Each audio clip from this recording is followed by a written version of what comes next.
السلام علیکم ورحمۃ اللہ وبرکاتہ۔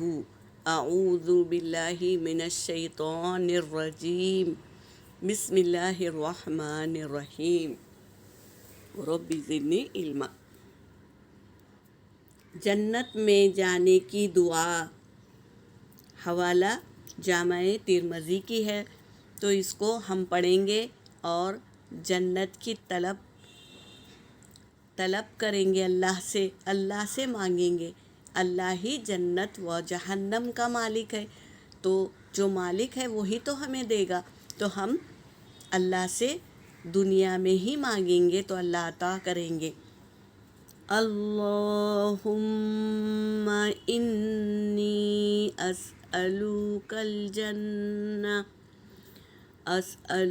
الجنۃ الفردوس۔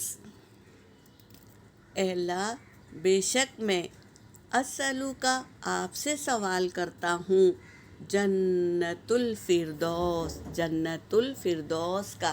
تو جب بھی ہم مانگے، آپ صلی اللہ علیہ وسلم کی حدیث ہے نا، آپ صلی اللہ علیہ حدیث پاک کا مفہوم ہے کہ آپ صلی اللہ علیہ وسلم نے ارشاد فرمایا کہ جب بھی تم جنت مانگو تو جنت الفردوس مانگو، تو ہمیں ہمیشہ جنت فردوس مانگنا چاہیے۔ تو یہ دعا پڑھیں گے تو اللہ تبارک تعالیٰ ضرور ہمیں جنت الفردوس عطا فرمائیں گے۔ یہاں پر میرا سبق ہو گیا۔ وآخر دعوانا ان الحمد للہ رب العالمین۔